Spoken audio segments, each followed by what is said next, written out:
ஒரு வாக்கு வித்தியாசம் இந்திய அரசியலையே திரும்பி பார்க்க வைத்த திருப்பத்தூர் சட்டமன்ற தொகுதியில் நிகழ்ந்த இந்த தேர்தல் முடிவு தமிழக அரசியல் வரலாற்றில் மட்டுமல்ல, இந்திய ஜனநாயக வரலாற்றிலும் தனி இடம் பிடித்துள்ளது. தாவேகா சார்பில் போட்டியிட்ட சீனிவாச சேதுபதி 4 முறை தொடர்ந்து எம்எல்ஏவாகவும் 2 முறை அமைச்சராகவும் இருந்த திமுக வேட்பாளர் பெரிய கருப்பனை வெறும் ஒரு வாக்கு வித்தியாசத்தில் தோற்கடித்து அனைவரின் கவனத்தையும் ஈர்த்துள்ளார். ஒரு வாக்கின் மதிப்பு என்ன என்பதை இந்த தேர்தல் மீண்டும் நாட்டுக்கு உணர்த்தியுள்ளது. அரசியல் விமர்சகர்கள் முதல் பொதுமக்கள் வரை அனைவரும் பேசும் தொகுதியாக இன்று திருப்பத்தூர் மாறியுள்ளது. சரித்திரத்தில் இடம்பெறும் இந்த வெற்றியின் நாயகனான திருப்பத்தூர் சட்டமன்ற உறுப்பினர் சீனிவாச சேதுபதியுடன் ஒரு சிறப்பு நேர்காணல். வணக்கம் சார். வணக்கம். நல்லா இருக்கீங்களா? நல்லா இருக்கேன். இந்தியாவே திரும்பி பார்க்க வைக்கிற மாதிரி ஒரு ஓட்டு வித்தியாசம் ஜெயிச்சிருக்கீங்க. ஜெயிச்சப்போ உங்கள் மனநிலை எப்படி இருந்துச்சு? என்ன மாதிரி ஃபீல் பண்ணீங்க? அனைவருக்கும் வணக்கம். முதற்கண் திருப்பத்தூர் சட்டமன்ற தொகுதி வாக்காளர் பெருமக்கள் அனைவருக்கும் முதற்கண் நன்றியை தெரிவிச்சுக்கிறேன். எலெக்ஷனுக்கு முன்னாடி இதே டைம்ஸ் ஆஃப் திருப்பத்தூரில் நம்ம ஒரு பேட்டி கொடுத்துருந்தோம். இப்போ முடிச்சு ஒரு எம்எல்ஏவா இங்கே, அதுவும் திருப்பத்தூர் சட்டமன்ற தொகுதிக்கு ஒரு சட்டமன்ற உறுப்பினராக டைம்ஸ் ஆஃப் திருப்பத்தூருக்கு பேட்டி கொடுக்குற நினைக்கும் போது எனக்கு ரொம்ப பெருமையாக இருக்குது. அவங்க நிறைய ஒத்துழைப்பு கொடுத்தாங்க, அதுக்கு நான் நன்றியை தெரிவிச்சுக்கிறேன். நீங்கள் சொன்ன மாதிரி எனக்கு இது ஒரு எலெக்ஷன், மக்களை சந்திக்கிறது, வைக்கிறது, நம்ம பிரச்சாரம் பண்ணுறது எல்லாமே இது ஒரு எலெக்ஷனு. நம்ம ஜெயிச்சிருவோங்கிறது எனக்கு நம்பிக்கை எனக்கு ஆல்ரெடி இருந்துச்சு. ஏன்னா தமிழக வெற்றி கழகத்தில் வேட்பாளர் அறிவிச்சு நான் இங்கே கேம்பியன் போகும்போது நான் பேட்டிக்கு முன்னாடி சொன்னது தான், எனக்கு கொடுத்த வரவேற்பு, எங்கள் தமிழக வெற்றி கழகத்துக்கு மக்கள் கொடுத்த வரவேற்பு, அந்த எழுச்சி, அந்த பெண்கள் இளைஞர்கள் கொடுத்த வரவேற்பு, இதெல்லாம் பார்க்கும்போது என் வெற்றி நான் அப்பவே உறுதிப்படுத்திட்டேன். ஆனா என்னோட வெற்றி ரொம்ப அமைதியா தான் போச்சு, ஆரவாரமா போல. உங்களுக்கு தமிழ்நாடு முழுக்க தமிழக வெற்றி கழகத்தோட வெற்றி ஒரு அமைதியான வெற்றி தான். ஒரு அமைதி போராட்டத்துக்கு புரட்சிக்கான வெற்றி இது. அப்படிங்கும்போது நான் என்னோட வெற்றி, அதுவும் இந்தியாவே திரும்பி பார்க்குற மாதிரி நினைச்ச அந்த ஒரு வாக்கு வித்தியாச வெற்றி நான் ரொம்ப பெருமையா நினைக்கிறேன். எனக்கு ஓட்டு போட்ட 83,375 பேருக்கும் நான் முதல்ல நன்றி தெரிவிச்சுக்கிறேன். அப்புறம் உங்க தலைவர் அதை பத்தி என்ன சொன்னார்? நான் இன்னைக்கு வெற்றி பெற்று சர்டிஃபிகேட் வாங்கிட்டு நான் நேராக சென்னை போய் தளபதியை மீட் பண்ணும்போது என்னை ரொம்ப இருக்கிறதோ என்னை ரொம்ப ஸ்பெஷலா அவர் பாராட்டினாரு, கங்கராஜ் சொன்னாரு. நிறைய அவர் படத்துல நடந்த மாதிரி, சர்க்கார் படத்துல அது தளபதி நான் சொன்னது. அது தளபதி நீங்க சொன்ன மாதிரி, நீங்க சர்க்கார் படத்துல ஒரு ஓட்டோட வேல்யூ சொன்னீங்க. அந்த ஓட்டோட வேல்யூ நம்ம தமிழக வெற்றி கழகத்தால் என்னால அது மக்களுக்கு தெரியப்படுத்தணும்னு நினைக்கும் போது எனக்கு ரொம்ப சந்தோஷமா இருந்துச்சு சொன்னேன். அவரும் ரொம்ப சந்தோஷப்பட்டாரு, ஆல் தி பெஸ்ட் சொன்னாரு. எதுனாலும் இருங்க, நம்ம பார்த்துக்குவோங்கிற மாதிரி தான் சொன்னாங்க. அந்த சந்தோஷம் சொன்னாலும் உங்க கோர்ட்டு கேஸு அந்த ஒரு மாதிரி இழுபறியாக போய்கிட்டு இருந்துச்சு. அப்புறம் சட்டசபையில நீங்க வாக்களிக்க முடியாது அப்படிங்கிற மாதிரி சூழ்நிலை வந்துச்சுல, அப்போ உங்களுக்கு என்ன மாதிரி ஃபீல் பண்ணி? இல்லை, அது அன்னைக்கே நான் சொன்னதான். ஏற்கனவே நீங்க சொன்னீங்க தடைகள் என்னைக்குமே தமிழக வெற்றி கழகத்துக்கு புதுசு கிடையாது. எத்தனையோ தடைகள், தளபதிக்கெல்லாம் எவ்வளவோ தடைகள் அதெல்லாம் சினிமா ரீதியாகவும் சரி, அரசியல் ரீதியாகவும் சரி, பிரச்சாரத்துக்கு போக முடியாம தளபதி முதல் பிரச்சாரத்தை ஆரம்பிச்சு அதுவே பாதியில நிப்பாட்டி, ஆனா அதையும் தாண்டி மக்கள் கூட்டம் எங்கே போனாலும் இருந்துச்சு. அது குறிப்பா பாருங்க, நம்ம திருப்பத்தூர் சட்டமன்ற, காரைக்குடி சட்டமன்ற தொகுதிக்கு வரும்போதெல்லாம் மக்களை வழி நெடுகில அவ்வளவு வரவேற்பு கொடுத்தாங்க. அதனால தடைகள் தமிழக வெற்றி கழகத்துக்கு புதுசு இல்லை. இந்த தடைகளுக்கெல்லாம் நாங்க அசர் ஆளும் கிடையாது, தோண்டு போற ஆளும் கிடையாது. எந்த தடைகளா இருந்தாலும் பாத்துக்கலாம். மக்கள் ஏன்னா நம்மளை நம்பி வாக்களிச்சிருக்காங்க. ஒரு ஓட்டு ரொம்ப முக்கியமான ஓட்டு. அவங்க ஏமாற்றுறதுக்கான வழிகளை என்னைக்குமே நாங்க தரமாட்டோம். அது ஒரு சின்ன ஒரு இதா இருந்ததை தவிர, ஆனா உயர்நீதிமன்றம் போட்ட தடையை உச்ச நீதிமன்றம் அன்னைக்கே உடனே ரத்து செஞ்சு என்னை சட்டசபைக்கு போறதுக்கான அனைத்து வழிகளும் பண்ணிட்டாங்க. நான் மக்களை சந்திச்சு நிறைய பண்ணிட்டு இருக்கேன். குறிப்பா 20 வருஷம் கழிச்சு திருப்பத்தூர் சட்டமன்ற தொகுதி அலுவலகத்தை மிக சிறப்பா ஓபன் பண்ணி நிறைய மக்களுக்கு அது பசி இல்லாத இதுக்காண்டி நிறைய மக்களுக்கு உணவளிச்சு நிறைய இது பண்ணிருக்கோம். அது பெரிய திருப்பத்தூர் சட்டமன்ற தொகுதியில் இருக்க அனைத்து மக்களுமே கவனம் ஈர்க்க இப்போ சட்டமன்ற அலுவலகம் இப்ப செயல்பாட்டுக்கு வந்துருச்சுங்கிறது அவங்க மகிழ்ச்சியை தெரிவிக்காங்க. ஏன்னா அன்னைக்கெல்லாம் அவ்வளவு வரவேற்பு இருந்துச்சு. அதெல்லாம் நினைக்கும் போது அதாவது ஒரு கஷ்டத்துக்கு முன்னாடி அதுக்கப்புறம் மக்கள் கொடுக்குற சக்திக்கு முன்னாடி இந்த கஷ்டம்லாம் மறந்து போயிடும். அதெல்லாம் பெரிய விஷயம் இல்லை. அது ஒரு பக்கம் இருக்கட்டும், ஆனா திருப்பத்தூர் சட்டமன்ற தொகுதி மக்கள் உங்கள்கிட்ட நிறைய எதிர்பார்க்கிற மாதிரி இருக்கு. கண்டிப்பா எல்லா எதிர்பார்ப்புக்காண்டி தானே எனக்கு இவ்வளவு ஓட்டு போட்டு மாற்றத்தை கொடுத்துருக்காங்க. எதிர்பார்ப்பு இல்லாம இருக்காது இல்லை. அவங்க எல்லா எதிர்பார்ப்பையும் படிப்படியா சரி பண்றதுதான் என்னோட வேலை. அது நான் முக்கியமா தளபதி கிட்ட சொன்னது என்னன்னா, நம்ம தமிழக முதலமைச்சர் அவர்கள்ட்ட சொன்னது என்னன்னா, திருப்பத்தூர் சட்டமன்ற தொகுதி மக்கள் வந்து அவ்வளவு லேசா மாற மாட்டாங்க. ஆனா அவங்களே வந்து ஒரு மாற்றம் தேவைங்கிற மாதிரி நமக்கு வாக்களிச்சு எனக்கு ஒரு வாய்ப்பு கொடுத்துருக்காங்க தளபதி. நம்ம எல்லா தொகுதியோடையும் என் தொகுதியை கொஞ்சம் பார்த்து நல்லது பண்ணுங்க அப்படிங்கிற ஸ்பெஷல் சொல்லியிருக்கேன். அப்புறம் சரி, சிவகங்கை மாவட்டம் முழுவதுமே தாவேக்கா ஜெயிச்சிருக்கேன். தமிழ்நாடு அளவு பார்த்தா விருதுநகர் மாவட்டம் சிவகங்கை மாவட்டம் ஃபுல்லா ஜெயிச்சிருக்கு. சிவகங்கை மாவட்டத்தில் அந்த அளவுக்கு தாவேக்காக்கு வரவேற்பு இருந்துச்சா, இல்ல முன்னாடி உங்களுக்கு எல்லாம் தெரிஞ்சிருச்சா மக்கள் மத்தியில் உள்ள வரவேற்பு இருக்குன்னு சொல்லி? நான் சொன்னது முன்னாடி தமிழக வெற்றி கழகத்துக்கு வரவேற்பு எல்லா இடத்துலயும் இருந்துச்சு. அது குறிப்பா தளபதி வந்துட்டு போனதுக்கு அப்புறம் சிவகங்கை மாவட்டத்தோட மொத்த இதுவுமே மாறிடுச்சு களம். அதுக்கு முன்னாடி இந்த களம் வேற, தளபதி அவர்கள் பிரச்சாரத்துக்கு வந்துட்டு போனதுக்கு அப்புறம் வந்த களம் வேற. அப்பவே வந்து எங்களோட வெற்றி உறுதி செய்யப்பட்டது. அதுபோக ஃபர்ஸ்ட் டைமா சிவகங்கை மாவட்டத்தில் திருப்பத்தூர் பல முறை அமைச்சராக இருந்திருக்காங்க. பட் காரைக்குடி தொகுதி சுதந்திரம் வாங்கலேருந்து அமைச்சர் தொகுதிங்கிற அந்தஸ்தை பெறாமல் இருந்துச்சு.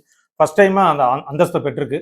உங்களுடைய சகோதரர் அந்த பெற்றிருக்காரு பிரபு அவர்கள். இதை பத்தி நீங்க என்ன நினைக்கிறீங்க? இல்லை, எனக்கு ரொம்ப பெருமையா இருக்கு. ஆனா வந்து என் கூட இருந்த அண்ணன் நமக்கு வந்து அவர் வந்து எப்பவுமே சொல்லுவாரு, நான் மட்டும் மந்திரி இல்லை, நீனும் மந்திரி தான், உனக்கு என்ன தெரியுதுனாலும் என்கிட்ட கேளுங்க, நம்ம இது பண்ணி தரோங்கிற அவரோட ஒத்துழைப்பு எனக்கு ரொம்ப நிறைய. நாங்க தமிழ வெற்றி கழகத்துல சேர்ந்து நிறைய பயணிச்சிருக்கோம், நிறைய இது பண்ணிருக்கோம். அவர் ஒத்துழைப்பு எனக்கு நிறைய பர்சனலாவே நிறைய அட்வைஸ் எல்லாம் கொடுப்பாப்புல. எனக்கு இதெல்லாம் பண்ணுங்க, இதெல்லாம் பண்ணு, இதை பண்ணு, மக்களுக்கு குறிப்பா சொல்லுவாங்க, திருப்பத்தூர் மக்கள் உங்களை நம்பி நிறைய ஓட்டு போட்டிருக்காங்க, அதெல்லாம் நல்லா பண்ணணும். அவர் நான் மட்டும் அமைச்சர் இல்லை, நீ அமைச்சர் தான், என்னோட இது உனக்கு என்ன பண்ணணுங்கிற சொல்லி நம்ம சேர்ந்து பயணிப்போங்கிற நிறைய சொல்லியிருக்காங்க. அது நீங்க போன காலத்துல பாப்பீங்க. அப்புறம் ஒண்ணு சார், தேர்தல் வாக்கு எண்ணிக்கை அன்னைக்கு ஒரு என்ன முடிவுன்னு தெரியாம இருந்தது, இழுபறியாவே இருந்துச்சு. ஆக்சுவலா இங்க என்னதான் நடந்துச்சு, எதுவும் கலவரம் வர மாதிரி சூழல் இருந்துச்சு அப்படிங்கிற மாதிரிலாம் சொல்றாங்களே, முழுமையான தகவல் பலது முகநூல்ல பலது வருது, பட் என்னதான் உண்மை அங்கே நடந்துச்சு? இல்ல, அன்னைக்கு நடந்தது வந்து அதாவது வந்து பெரிய வாக்கு வித்தியாசம்னா வந்து உங்களுக்கு தெரியும். இது வந்து குறைந்த வாக்கு வித்தியாசம் போது எல்லா ரெண்டு பக்கமே வந்து எதிர்பார்ப்புகள் நிறைய இருந்திருக்கும். அது வந்து எல்லா இடத்துலயுமே நடக்கிற ஒரு தேர்தல் களம் தான் அங்கேயே இருந்துச்சு. வந்து ரொம்ப பரபரப்புன்னு இருக்கும் தெரியுமில்ல. ஏன்னா இத்தனை வருஷம் இருந்தவங்களுக்கு வந்து ஒரு வாக்குங்கிறது வந்து எப்படி வேணா மாறி இருக்கு. தமிழ்நாடே திருப்பத்தூர் தொகுதியை பாத்துக்கிறோம் எல்லாரும் பார்க்கும்போது வந்து அப்ப வந்து தமிழ்நாடு முழுக்கவே வந்து திருப்பத்தூர் தொகுதியை வந்து நோக்கும் போது அது பரபரப்பு இருக்கதான் செய்யுது. உள்ளுக்குள்ள எனக்கு இருந்த டென்ஷன் அதெல்லாம் நிறைய இருந்துச்சு. ஆனா அதெல்லாம் தாண்டி நமக்கு வந்து தலைமையில நம்ம இது தமிழக வெற்றிகளை முன்னிலைப்படுத்தி இது மாதிரி கலவர சூழல் ஏதாச்சும் இருந்துச்சா? மாற்றுக் கட்சியினரால் ஏதாச்சும் அப்படி ஒரு சூழல் இருந்துச்சா? இல்ல, அந்த மனதளவுல எல்லாத்துக்குமே ஒரு பதட்டத்தெல்லாம் இருந்தாங்க. அது வந்து கலவர சூழல்னு சொல்ல முடியாது. எல்லாருமே வந்து முடிவை வந்து சில பேரால ஏத்துக்க முடிஞ்சது, சில பேரால ஏத்துக்க முடியல. நம்ம தமிழக வெற்றி கழகத்துல அந்த முடிவை நாங்க வந்து ரொம்ப சந்தோஷமா ஏத்துக்கிட்டோம். எதிரணிகளால சில முடிவுகளை ஏத்துக்க முடியாதனால ஒரு சின்ன பரபரப்பு இருந்துச்சு தவிர மத்தபடி வந்து இமேஜின் பண்றவர்களுக்கெல்லாம் எனக்கு அந்த நேரத்துல வந்து அது ஒண்ணு பெருசா தெரியல. நமக்கு வந்து என்னோட வெற்றி மட்டும் தான் கண்ணுக்கு தெரிஞ்சனால வேற எதையும் நான் சுத்தி வர்றத நோக்கி கான்பிடன்ட் பரவாயில்ல, பதட்டமா இருந்தது. அவர் இந்த ஒரு திருமாரன்ஜி வந்து உங்களை பாதுகாத்தாரு அப்படிங்கிற மாதிரி எல்லாம் போட்டிருந்தாரு. அவர் வந்து எனக்கு நிறைய சப்போர்ட் இருந்தாங்க கூட வந்து. ஏன்னா நாங்க வந்து குறிப்பா சொல்ல போனா திருப்பதி சட்டமன்றத்தில் நாங்க சுயேட்சையை யாரையும் இது பண்ணல. நாங்க மட்டும் எல்லாருக்குமே வந்து நான் மட்டும் தான் கேண்டிடேட்டா போயிருந்தோம். அவங்க இதுல வந்து எதிரிகள் நிறைய இருந்தாங்க. அப்புறம் பிஜேபியில இருந்தாங்க, நாம் தமிழர்ல இருந்தாங்க, அப்புறம் சசிகலா மேடம் அவங்க கட்சியில இருந்து இருந்தாங்க. அதெல்லாம் இருக்கும்போது அவங்கெல்லாம் நமக்கு வந்து ஓரளவு கூட சப்போர்ட்டா இருந்தாங்க. ஏன்னா அதெல்லாம் முடிச்சு கிளம்பி இருக்கலாம். அது வந்து அவங்களுக்கு இருக்கணுங்கிறது இல்லை, நமக்கு ஓகே. அவங்களுக்கு எல்லாருக்கும் ஒரு மாற்றம். ஏன்னா திமுக எதிர்த்துதான் அனைத்து கட்சியும் வேலை செய்யுது. அப்படிங்கும்போது இவங்களெல்லாம் வந்து ஒரு வாய்ப்பு கிடைக்கும் போது நம்ம ஏன் அந்த வாய்ப்பை வந்து சப்போர்ட் பண்ணக்கூடாது, இருந்து இவங்களுக்கு ஏன் சப்போர்ட் பண்ணணும் அப்படிங்கிறக்காண்டி தான் எல்லாருமே கூட இருந்து நிறைய தைரியம் கொடுத்தாங்க. இருங்க பாத்துக்கலாங்கிற மாதிரி. திருப்பத்தூர் தேர்தல் முடிவும் அப்படிதான் இருக்கு. கடந்த தேர்தலில் பார்த்தோன்னா அதிமுக 66 ஓட்டு வாங்கிருந்துச்சு. இப்ப பார்த்தா அது பாதி ஓட்ட காணும், ஃபுல்லா உங்களுக்கு தான் வந்திருக்கும் போல. அப்ப அதிமுக ஃபுல்லா உங்களுக்கு சப்போர்ட் பண்ணிருக்கான்னு தானே முடிவு தெரியுது. அதுல நம்ம அதிமுக சொல்ல முடியாது, அனைத்து மக்களும் நமக்கு தமிழக வெற்றி கழகத்துக்கு சப்போர்ட் பண்ணிருக்காங்க தான் சொல்லணும். தேர்தல் முடிவுக்கு அப்புறம் சாரசாரியா அதிமுக இங்கிட்டு தாவேக்கா நோக்கி வர்றா இல்ல, தொகுதி ரீதியா பார்த்தாலும் அதிகமா அங்கிட்டு ஒரு குறிப்பிட்ட கட்சியில இருந்து மட்டும் இல்ல, நிறைய கட்சியில இருந்து நம்மள வராங்க. நம்ம குறிப்பிட்டு சொல்ல முடியாது இந்த கட்சியில இருந்து தான் எங்கள்கிட்ட வராங்கன்னு சொல்ல முடியாது. தளபதி அவர்கள் முதலமைச்சரை பதவி ஏற்ற இந்த குறிய நாள்ல அவரோட செயல்பாடுகளை பிடித்து நிறைய பேர் மாற்று கட்சியில இருந்து வராங்க. எல்லாரும் நாங்க வரவேற்று ஒருங்கிணைச்சா போயிட்டு இருக்கோம். இப்ப திருப்பத்தூர் தொகுதி ஒரு அனலைஸ் பண்ணிருப்பீங்க. இப்ப தேவையான திட்டம் நினைக்கிறீங்க? ஃபர்ஸ்ட் நீங்க பொதுமக்களுக்கு என்ன ஒரு அசூரன்ஸ் கொடுப்பீங்க, நான் ஃபர்ஸ்ட் இந்த திட்டத்தை பண்ணுவேன் அப்படிங்கிற மாதிரி? நான் வந்து பிரச்சாரத்துக்கு முன்னாடி சொன்னது அடிப்படை வசதிகள் நிறைய இல்லாம இருந்துச்சு. அது எல்லா இடத்துலயுமே இருந்தது. இப்ப கலந்து ஆராய்ச்சி மெயினா நான் இப்ப வந்து என்னன்னா ஒரு 2 திட்டத்தை நான் முதல்ல கையெழுத்திருக்கேன். முதல்ல வந்து குடிநீர் பிரச்சனை. இந்த திருப்பத்தூர் தொகுதிக்கு நிரந்தரமா ஒரு குடிநீர் பிரச்சனைக்கு என்ன தீர்வு கொண்டு வரலாம் அப்படிங்கிறத அது வந்து அதிகாரிகளுடன் பேசி தலைமையிடமும் பேசி என்ன தீர்வு இதுக்கான தீர்வு மக்களுக்கு கொண்டு வரணும் பார்க்கிறேன். 2வது நான் மெயினா எடுத்திருக்கிறது இளைஞர்களுக்கான வேலை வாய்ப்பு. இந்த 5 வருடத்துல எப்படியாவது ஒரு திருப்பத்தூர் சட்டமன்ற தொகுதியில ஒரு தொழிற்சாலை இளைஞர்களுக்கு வேலை பார்க்கிற அனைத்து தகுதி படைத்த இளைஞர்களும் இது கொண்டு வரணும் அப்படிங்கிறதுக்கான திட்டங்கள் இருக்கு. அது மாதிரி ஒரு டைட்டில் பார்க் ஒண்ணு படித்த இளைஞர்களுக்கான ஒரு டைட்டில் பார்க் கொண்டு வரணும், மிக்க வேலை வாய்ப்புக்கு வந்தது. அதுக்கப்புறம் மக்களுக்கு என்னென்ன பண்ணணுங்கிற அடிப்படை வசதிகள் செஞ்சார். முக்கியமா நான் கையில் எடுத்திருக்கிற 2 விஷயம் தான். ஒண்ணு குடிநீர் பிரச்சனை திருப்பத்தூர் சட்டமன்ற முழுக்க தீர்த்து வைக்கணும். அதுக்கடுத்து இளைஞர்களுக்கான வேலை வாய்ப்பு, அதுக்கப்புறம் சாலை வசதி, தெரு விளக்குகள், அதெல்லாம் வந்து அடிப்படை வசதிகள், அது எல்லாத்தையுமே செய்யறதுக்கான படிகள் அனைத்துமே.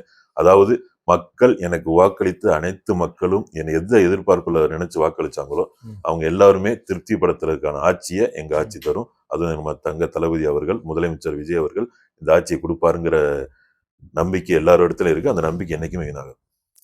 இன்றைய நவீனத்துக்கு ஏற்ற மாதிரி ஒரு இணையதளம் அறிமுகப்படுத்திருக்கீங்க. பட் அனைத்து தரப்பு மக்களும் பயன்படுத்த முடியாது. இல்ல அதுக்குதான் நான் இங்க சொன்னது. அதாவது ஒரு நியூஸ் பேப்பர்ல படுத்தாங்க. நீங்க டைம்ஸ் ஆஃப் திருப்பத்தூர்ல தான் போட்டீங்க. படித்தவர்களுக்கு இணையதளம், படிக்காதவர்களுக்கு நேர்ல வந்து அது புகார் பெட்டின்னு. அது மாதிரிதான். அதாவது இணையதளம் வந்து இப்ப ஓரளவு வந்து எல்லாரும் பயன்படுத்திக்கிறாங்க. ஒரு வீட்டுல இருந்தாலும் முதியோர்கள் இருந்தாலும் தான் பேரம் பேத்திட்டு இதை சொல்லியிருக்காங்களே என்னங்கிறதுன்னு ஒரு குறை. அதை வந்து இணையதளம் வந்து பயன்படுத்துறது வந்து இப்ப நம்ம சாதாரண நினைக்கிறோம். ஆனா வந்து எல்லார் வீட்லயுமே இணையதளம் பயன்படுத்துறாங்க. எல்லா வீட்லயும் மொபைல்ல யூஸ் பண்றாங்க, இது பண்றாங்க. ஏன்னா இப்ப ஆரம்பிச்சதுல இருந்தே நிறைய மனுக்கள் வந்திருக்கு. நேற்று நைட்லாம் கூட அதெல்லாம் படிச்சு பார்த்துட்டு தான் இருந்தோம்.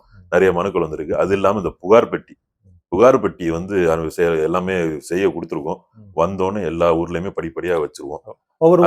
ஒரு ஊர்லயுமே எல்லா கிராமத்திலயுமே ஒரு புகார் பெட்டி வைக்கிறது தான் அதுல முடிவா இருக்கும். ஏன்னா வந்து அந்த புகார் பெட்டி வச்சு என்ன எங்களோட நிர்வாகிகள் அதை கலெக்ட் பண்ணிட்டு கொண்டு வந்து எம்எல்ஏ ஆபீஸ்ல கொடுப்பாங்க.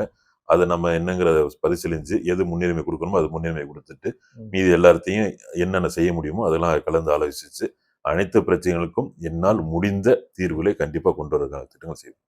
சார், மக்கள் கோரிக்கை ஒண்ணு, திருப்பத்தூர் மருத்துவமனை வட்டார மருத்துவமனை இருக்கு. ஆனா கட்டிடங்கள் எல்லாம் புது புது கட்டிடங்களா இருக்கு. ஆனா பிரசவத்துக்கு கூட டாக்டர் இல்ல, அந்த மாதிரி குற்றச்சாட்டு அதிகமா இருக்கு. எதுவாக இருந்தாலும் சிவகங்கைக்கு போகணும், மதுரைக்கு போகணும் சூழ்நிலை இருக்கு. அதே மாதிரி சிங்கமாரி மருத்துவமனையும் தொகுதியில் அந்த மாதிரி பிரச்சனைகள் இருக்கு. நீங்க அதை பத்தி வேகமா தீர்வுகளையும் மக்கள் எதிர்பார்க்கிறாங்க. இல்ல நான் வந்து அதை ஆய்வு செஞ்சுதான் இருக்கோம். நம்ம சிங்கமனேரி லாஸ்ட் வீக் கூட சிங்கமனேரி ஜிஹெச்சுக்கு போய் ஆய்வு மேற்கொண்டோம். அங்கே அவங்க சைட்ல இருந்து நிறைய கோரிக்கைகள் வச்சாங்க.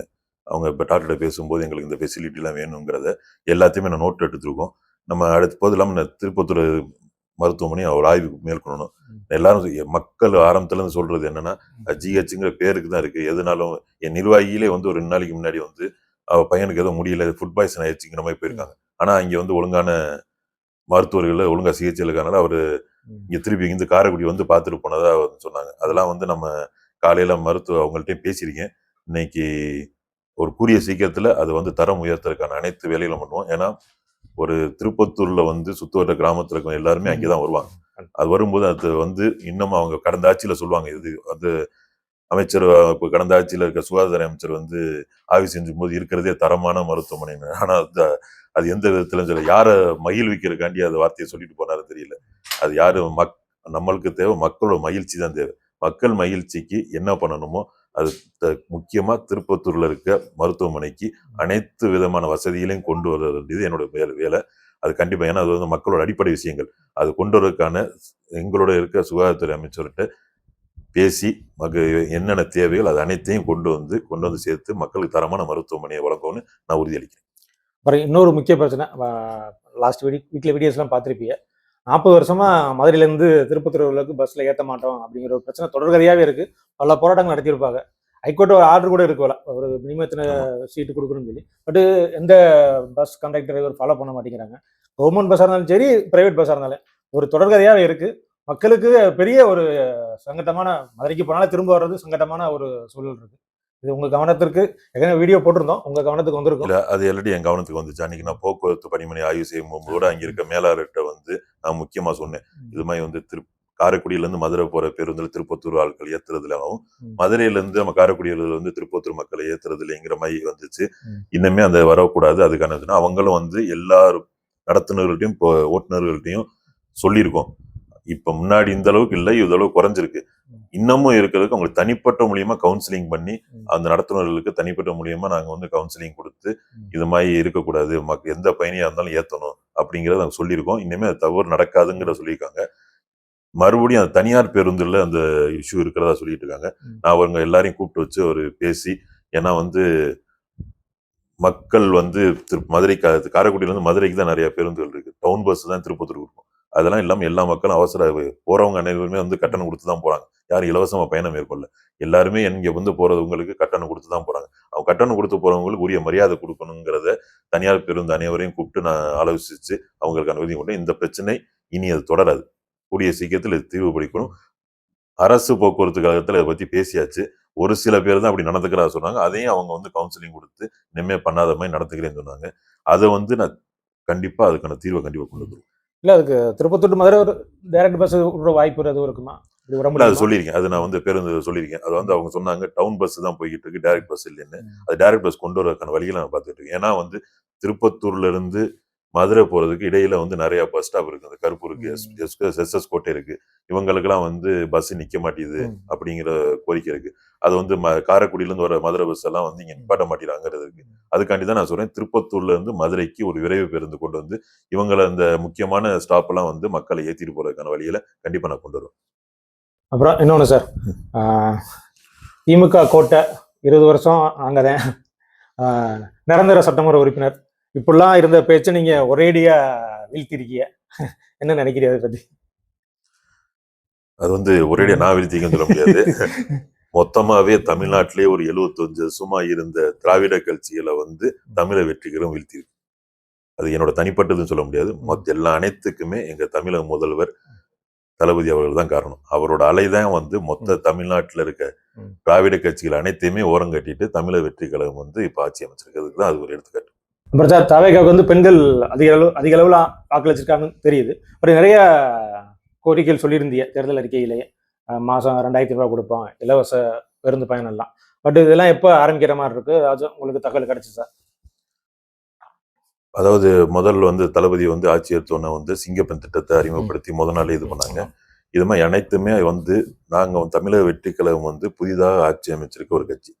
அனைத்து நிர்வாகிகள் அனைத்து அதிகாரிகளையும் கூப்பிட்டு தளபதி அவர்கள் தினமும் நீங்க பார்த்துருப்பீங்க, 10 மணிக்கு காலையில சட்டசபை வந்தாருன்னா, அவர் ஆபீஸ்க்கு வந்தாருன்னா ஈவினிங் வரைக்கும் இருந்து அனைத்து அதிகாரிகள்கிட்டையும் கலந்து ஆலோசிச்சு என்னென்ன எப்படி எப்படி ஒரு திட்டத்தை மக்கள்கிட்ட கொண்டு போய் சேர்க்கணும், எப்படி நம்ம திட்டத்தை நம்ம கொண்டு வந்து சேர்க்கறது மக்கள்கிட்ட கடைசி வரைக்கும் போய் சேருதாங்கிறத அனைத்து அதிகாரிகளும் ஆலோசிச்சு படிப்படியா அனைத்து நடவடிக்கைகளும் தளபதி அவர்கள் நடத்திட்டு வராங்க. நீங்க வருங்காலத்துல பாப்பீங்க, நாங்க கொடுத்த அனைத்து வாக்குறுதிகளும் படிப்படியாக நிறைவேற்றப்பட்டு முழுமையாக அனைத்து மக்கள்கிட்ட கொண்டு போய் சேர்க்கப்படும். அப்புறம் இப்போ அரசியல் ரீதியா சில கேள்விகள் முன்வைக்க வேண்டியிருக்கு. இப்ப அதிமுக ஒரு அணி பிளவுக்கு வந்து தாவேக்கா தான் காரணங்கிறாங்களே, உண்மையிலே தாவேக்கா தான் காரணமா இல்ல அவங்களாவே ராஜினாமா பண்ணி வர்றாங்களா? அது வந்து தவறான குற்றச்சாட்டு. ஏன்னா வந்து யாரையுமே போய் வந்து நமக்கு இப்போ எல்லாம் சொல்லிட்டு இருக்காங்க வந்து குதிரை பேரம்னு. அதுக்கு தளபதி அவர்கள் சட்டசபையிலே சொல்லிட்டாங்க, இது குதிரை பேரம் இல்லை, நாங்க குதிரை வேகத்துல போயிட்டு இருக்கோம். அதனால வந்து நாங்க குதிரை வேகத்துல போயிட்டு இருக்கும் போது அனைத்து அரசியல் இருக்கவங்களுக்கும் இது வந்து ஒரு புதுசா ஒரு மாற்றம் தெரியுது. இது வந்து இந்த தளபதி ஒரு அணுகுமுறை வந்து எல்லாருக்கும், ஏன்னா நீங்க வந்து இது வரைக்கும் பார்த்திருப்பீங்க, ஆட்சி அமைச்சதுக்கு அப்புறம் எந்த ஒரு முதலமைச்சரும் எதிர்கட்சிகளை போய் சந்திச்சதே கிடையாது. ஆனா தளபதி அவர்கள் ஆட்சி அமைச்சோன்னா அனைத்து கட்சி எதிர்கட்சிகளும் சரி அனைத்து கட்சிகளையும் மரியாதை நிமித்தமா சந்திச்சு அவரோட ஆதரவையும் கேட்டிருக்காங்க. ஆனா இவர எடப்பாடி பழனிசாமி சந்திக்கலைங்கிற ஒரு ஆதங்கம் எல்லாருமத்தில இருந்துச்சு, அவரை மட்டும் சந்திக்கல அப்படிங்கிற அதுக்கான காலங்கள் வரும். அப்படி நீங்க சொன்னா கூட உங்க அமைச்சர் ஆதவர்ஜன் என்ன சொல்றாங்கன்னா 90% அதிமுக எங்களை நோக்கி வந்துருவா அப்படிங்கிறாங்க. அப்ப நீங்க டார்கெட்டா அதிமுக டார்கெட் பண்ண மாதிரி ஒரு மக்கள் மத்தியில ஒரு பேச்சு வரும்ல? இல்ல, அது நீங்க வந்து ஒரு கட்சியில இருந்து மொத்தமா வர்றதுனால நீங்க வந்து அந்த கட்சியில இருந்து தான் வர்றது வந்து போக்கஸ் அது. ஆனா வந்து நம்ம எங்களுக்கு வந்து நான் இருக்கும்போது மற்ற கட்சியில இருந்து வர்றாங்க, அவங்களோட சேர்ந்து பயணிக்கணும்னு நினைக்கிறோங்கிறது. இப்போ வந்து குறிப்பிட்ட ஒரு கட்சியில இருந்து மட்டும் எங்களை நோக்கி வரல, எல்லா கட்சியில இருந்தே பாருங்க. இப்போ கடந்த இருந்த எதிர்கட்சியில இருந்துமே நிறைய பேர் வந்து உங்களோட சேர்ந்து பயணிக்குங்கிறது ஆர்வமா இருக்குங்கிறாங்க. தளபதி அவர்கள் ஆட்சி நல்லா இருக்கு, ஒரு குறுகிய காலத்திலே அவர் ஆட்சி நிறைய நல்லா இருக்கு, அதனால எங்களோட சேர்ந்து பயணிக்கிறோங்கிற வராங்க. அதுக்கான காரணம் தாமே தவிர இதுல வந்து வேற எந்த ஒரு அரசியல் சதியும் கிடையாது. எங்களோட தளபதி அவர்கள் ஆட்சி பிடிச்சு போய் அவங்களுக்கு நல்ல தலைவர் கிடைச்சிட்டாங்கிறது அவங்க புரிஞ்சுட்டாங்க. அதுக்கான அதான் புரட்சி தலைவர் எம்ஜிஆர் கட்சி ஆரம்பிச்சதுக்கு அப்புறம் எல்லாருமே வந்தாங்க. அதே தான் இப்பவும் தமிழ்நாட்டில் நடந்துகிட்டு இருக்கு. தளபதி அவர்களுக்கு ஆட்சிக்கு வந்ததுக்கு அப்புறம் அவங்க எதிர்பார்த்த தலைவர் கிடைச்சிட்டாங்கிறது அனைவருக்கும் தெரிஞ்சது. அதனால அனைத்து கட்சியில இருந்து எங்க தளபதி அவர்கள் வரணுங்கிற மாதிரி வராங்க. அதை நாங்க எல்லாரும் வரவேற்று பண்ணிட்டு. அப்புறம் ஆட்சி அமைச்ச குறைந்த காலத்திலேயே நிறைய விமர்சனங்கள் வருது. ஆட்சி மீதான விமர்சனம் நிறைய வருது. என்ன காரணம்? அது வந்து எல்லா ஆட்சி நடக்கும்போது வர்றதானே. ஒரு ஆட்சி வந்து புதுசா வந்துருச்சுன்னா அது சந்திக்க வேண்டிய சவால்கள் நிறைய இருக்கும். அந்த சவால்கள் அனைத்தையுமே வந்து தமிழக முதலமைச்சர்கள் வெற்றிகரமா சந்திச்சு, ஏன்னா நீங்க வந்து சட்டம் ஒழுங்கு நிறைய பேர் சொன்னாங்க பிரச்சனை. இப்ப பாருங்க, புதுசாவோட நேத்தோட டிஜிபி வந்து நியமிச்சிருக்காங்க. அது சட்டம் ஒழுங்கை சரியா பண்ணணும் வைக்க மாதிரி. அதனால எல்லாத்துக்குமே எங்க தளபதி அவர்கள் ஆலோசித்து நல்ல முடிவை எடுத்து தமிழகத்துக்கு பாதுகாப்பான ஆட்சியை கண்டிப்பா கொடுப்பாங்க. முக்கியமா பெண்களுக்கான பாதுகாப்பான ஆட்சி தமிழக வெற்றி கழகத்தால கண்டிப்பா நிறைவேற்றப்படும். நீங்க வருங்காலத்துல பாப்பீங்க, இப்படி அருமையான ஆட்சி வந்து இதுவரைக்கும் யாரும் பண்ணது இல்லாத மாதிரி ஆட்சி தமிழக வெற்றி கழகத்தை தங்க முதலமைச்சர்கள் தருவார். அப்புறம் சார், இப்ப தவேக ஆட்சிக்கு வந்ததுக்கு அப்புறம் என்ன ஆகுதுன்னா, கட்சிக்காரங்க நிறைய பேர் ஆய்வுக்கு போறோம்னு கிளம்பிடுறாங்க. இது என்ன மாதிரியான அணுகுமுறை? அப்படி பொதுவா பண்ணக்கூடாதுல அது பண்ணக்கூடாதுதான். அது வந்து எங்க தலைமையில இருந்து அறிவிச்சுட்டாங்க. அதாவது மக்கள் பிரதிநிதியை தவிர வேற எந்த கட்சிக்காரர்களும் வந்து அது அதிகாரிகளையும் சரி அரசு இதுலையும் போய் டிஸ்டர்ப் பண்ணக்கூடாதுங்கிறத அறிவிச்சுட்டாங்க. இப்ப யாரும் போறதும் கிடையாது. முதல்ல என்னன்னா, எங்க தளபதி அவர்கள் ஆட்சிக்கு வந்ததுக்கு அப்புறம் இவ்வளவு நாள் நம்ம வெளியே நின்று வேடிக்கை பார்த்துட்டு இருந்தோம். நம்ம ஆட்சி வந்துருச்சு, மக்களுக்கு கஷ்டத்தை தீர்க்கிறதுக்கு நமக்கு ஒரு தளபதி ஆட்சி வந்துருச்சுங்கிற ஒரு ஆர்வத்துல எல்லாருமே போனாங்க. ஆனா அதுக்கான அறிவுரைகள் தலைமையில இருந்து வழங்கப்பட்டோன்னு இப்ப யாரும் போறதில்லை. மக்கள் பிரதிநிதி மட்டும்தான் ஆய்வுக்கு மேற்கொள்றாங்க. அவங்க கூட போகும்போது கூட 2 நிர்வாகிகள், கட்சி நிர்வாகிகள் கூட்டிட்டு போறோம். ஏன்னா அவங்களுக்கு தான் தெரியும் அந்த லோக்கல், அன்னைக்கு சொன்ன மாதிரி தான், அந்த லோக்கல்ல நடக்கிற பிரச்சனைகள் என்னங்கிறது அந்த உள்ளூர் மக்களுக்கு தான் தெரியும். அவங்கள 2 பேரும் கூட்டிட்டு போய் என்ன குறைகள் என்னங்கிறத அந்த நேரத்துல நம்ம கூட்டிட்டு போய், மற்றபடி வந்து கட்சி படைய சூழல் எல்லாம் வந்து இப்ப யாருமே வந்து ஆய்வுக்கு எங்கேயுமே போறதில்லை. ஏன்னா நேத்தே நீங்க பார்த்திருப்பீங்க, திருச்செந்தூர்ல வந்து எங்க அமைச்சர், அறநிலையத்துறை அமைச்சர் வந்து மாஸ்கை போட்டுட்டு அவர் பாட்டுல கூட ஒரு பிஏ மட்டும் கூட்டிட்டு போய் கோயிலுக்கு போனார். அவர்கிட்ட அது போனனாலதான் இப்ப அப்ப வந்து ஒரு அமைச்சர் வராருன்னு தெரிஞ்சு ஒரு நாங்களை எல்லாரையும் கூட்டிட்டு போயிருந்தோம்னா அந்த நேத்து நடந்த ஒரு விஷயத்த நம்ம வந்து இது கண்டுபிடிச்சிருக்க முடியாது. அது வந்து நமக்கு அமைச்சரவர் சாதாரண அதே மாதிரிதான் நாங்கள் வந்து சட்டமன்ற உறுப்பினர், நாங்க வந்து அமைச்சர் அப்படிங்கிற ஒரு எதுவுமே கிடையாது. நாங்க வந்து மக்களுக்கு உழைக்க வந்த ஊழியர்கள். நாங்க இப்போ இன்ன வரைக்கும் சாதாரணமா தான் இருக்கோம். ஏன்னா நிறைய பேர் என்கிட்ட சொல்றாங்க, என்னங்க நீங்க ஒரு எம்எல்ஏ மாதிரியே இல்லை, நீங்க பாட்டுல இருக்கிறீங்க, நீங்க பாட்டுல நடந்து போயிட்டு இருக்கீங்க, நீங்க பாட்டுல இங்க வந்து நிக்கிறீங்க பண்றீங்க. அதுதான் வேலை. எங்களோட வேலை என்ன, மக்கள் எங்களை தேர்ந்தெடுத்திருக்காங்க, மக்களுக்கு என்ன கஷ்டமோ அதை கொண்டு வந்து அதை கண்டுபிடிச்சு அதை தீர்க்கிறதா எங்க வேலை. நான் எம்எல்ஏ ஆயிட்டேன்னு சொல்லி நான் பாட்டுல ஒரு ஏசி மேல உட்காந்துக்கிட்டு எல்லாரும் என்னை வந்து அங்கே வந்து பாருங்கன்னா அது சரிப்பட்டு வராது. ஓட்டு கேட்க ஒரு வீடா போய் போறோம், ஒரு வீட்டையும் கையெடுத்து கும்பிட்டு ஓட்டு கேட்கிறோம், வீடா போய் ஓட்டு கேட்கிறோம். ஓட்டு கேட்கறதுக்கு மட்டும் மக்கள் தேடி போக கூடாது. அவங்களோட கஷ்டத்துக்கும் மக்களை தேடி போய் அவங்க என்னன்னு கேட்டாதான் அவங்க சொல்லுவாங்க. அதுதான் முதல்ல முக்கியம். அதுதான் நாங்க பண்ணிக்கிட்டு இருக்கோம். இந்த இடைப்பட்ட காலத்துல உங்களை பத்தின ஒரு நல்ல விமர்சனம் தான். பொதுவாக எப்ப நம்ம முன்னாடி ஏதாச்சும் ஒரு நெகட்டிவ்னு இல்லை, நம்ம அரசுக்கு ஒரு கோரிக்கையோ ஒரு வலியுறுத்தல் மாதிரி ஒரு செய்தி போட்டாலே நமக்கு அந்த செய்தி மிரட்டல் தான் வரும். எதுக்கு இந்த மாதிரி செய்தி போடுறீங்க, எடுத்து விடுங்க அப்படிங்கிற மிரட்டல் வரும். பட் உங்களுக்கு நாங்க தொடர்ச்சியா அந்த 10 நாளா செய்தி போட்டுக்கிட்டு இருக்கோம். பட் உங்க காதுக்கு வந்தோன்னா அது நேரடி போய் ஆய்வு செஞ்சு மக்கள் குறைய தீர்க்கணும்னு அந்த ஒரு இது பண்றீங்க. நீங்க போற செய்தியெல்லாம் எனக்கு ரொம்ப பயனுள்ளதா இருக்கு. ஏன்னா வந்து மக்கள் வந்து சில பேர் நீங்க வந்து நல்ல படம் எடுத்து போட்டுறாங்க பத்திரிகையாளர்கள். நம்ம வந்து கேட்கும்போது அன்னைக்கு திருப்பத்தூர்ல வந்து லோக்கல்ல 2-3 இஷ்யூ இருந்துச்சு. எனக்கு நியூஸ் வந்த உடனே அடுத்த நிமிஷமே நான் போய் அது என்னங்கிற பிரச்சனையை விட்டு அந்த பிரச்சனையை நாங்கள் கண்டிப்பா தீர்த்து வச்சுட்டோம். அதையும் வந்து நம்ம மக்கள்கிட்ட வந்து கொண்டு வந்த பிரச்சனையை கவனத்தை இருக்கு. மக்களுக்கு வந்து இப்போ ஒரு நல்ல நம்பிக்கை வந்திருக்கு. வந்து எதுனாலும் இவங்க சொன்னா உடனே இது பண்ணுவாங்க அப்படிங்கிற மாதிரி. ஆனா நிறைய இப்ப வந்து என்னன்னா, ஆனா இங்க மட்டும் போறாங்க, அங்க வரல, இங்க வரல. எனக்கெல்லாம் நேரம் இருந்துச்சுன்னா எல்லா இடத்துக்கும் போய்கிட்டு தான் இருப்போம். எல்லா இடத்தையும் பயணிச்சுக்கலாம். இப்ப 2-3 நாள் வந்து நிறைய விசேஷங்கள் இருந்தனால வந்து அதெல்லாம் போய் மக்களுக்கு அழைப்புகளுக்கு பேர்ல அங்கெல்லாம் போயிட்டு வந்ததுனால நைட் நேரத்துல தான் நம்ம மற்ற வேலையெல்லாம் பார்க்க வேண்டியது இருந்துச்சு. இனிமே வந்து திருப்பி பழைய மாதிரி இருந்த 2 நாள் மட்டும்தான் தொய்வாயிருச்சு. திருப்பி பழைய மாதிரி மக்களை போய் சந்திக்கிறது, அவங்களோட குறைகளை தீர்க்கிறது எல்லாமே. ஏன்னா இப்போ நான் ஒரு கல்யாணத்துக்கு போறேன்னா, ஒரு கல்யாணத்துக்கு ஃபங்க்ஷனுக்கு போனா உள்ள போயிட்டு வர்றதுக்குள்ளேயுமே எனக்கு ஒரு 20 மனுவாச்சும் வந்துடும். மக்களோட கோரிக்கைகள் எல்லாருமே சொல்றது எங்க ஊர்ல இது தண்ணி தாங்க, இது தேவை.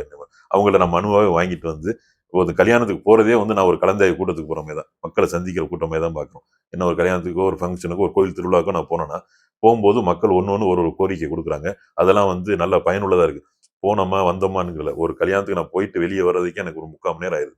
மக்கள் எல்லாருமே வந்து உரிமையா வந்து தம்பி எனக்கு இது தேவை, எங்க ஊர்ல இந்த பிரச்சனை இருக்கு, எங்களுக்கு ஒரு நாடக மேடை தேவைப்படுது, எங்க ஊர்ல ஒரு சமுதாய கூட தேவைப்படுது, எங்க ஊர்ல தெருவிளக்கு இல்ல, எங்க வந்து சாலை ஒழுங்கா இல்ல, குடிக்க நல்ல குடிநீர் இல்ல, அது மாதிரி வந்து தண்ணி எடுக்கிறதா இருந்தா நாங்க வந்து ஒரு 2 கிலோமீட்டர் 3 கிலோமீட்டர் போயிட்டு வர வேண்டியதா இருக்கு, பஸ் வந்து ஒழுங்கா நிக்க மாட்டேது, காலையில வர மாட்டேது, மதிய நேரத்துல தான் பஸ் வருது. அது மாதிரி எல்லாரும் உரிமையா எங்கிட்ட வந்து சொல்றாங்க.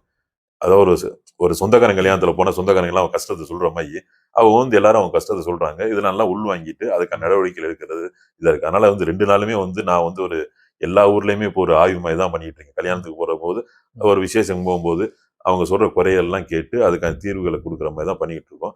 இது மக்கள் பணி இன்னும் மேலும் மேலும் தொடரும். இன்னும் நிறைய நடவடிக்கைகள் இருக்கு. அனைத்தையும் மேற்கொண்டு ஒரு சட்டமன்ற உறுப்பினருக்கு ஒரு எடுத்துக்காட்டா நான் வரணும்னு நினைக்கிறேன். ஓகே சார், பிஸியான மக்கள் பணி மத்தியில் எங்களுக்கு நேரம் ஒதுக்கி நிறைய கேள்விக்கு பதில் சொன்னீங்க. மீண்டும் சந்திப்போம். ரொம்ப நன்றி. இதை வந்து பிஸியான டைம்ல ஏன்னா அது வந்து ஒரு சட்டமன்ற உறுப்பினர் நிறைய பேர் வந்து என்ன பண்றாங்க தெரிஞ்சுக்கிறது உங்க மூலியமா மக்கள்கிட்ட கொண்டு போய் சேர்க்கறத நான் ரொம்ப சந்தோஷமா இருக்கின்றேன். உங்களோட ஒத்துழைப்பு இன்னும் மேலும் மேலும் இருக்குன்னு நம்பிக்கிறேன். நன்றி.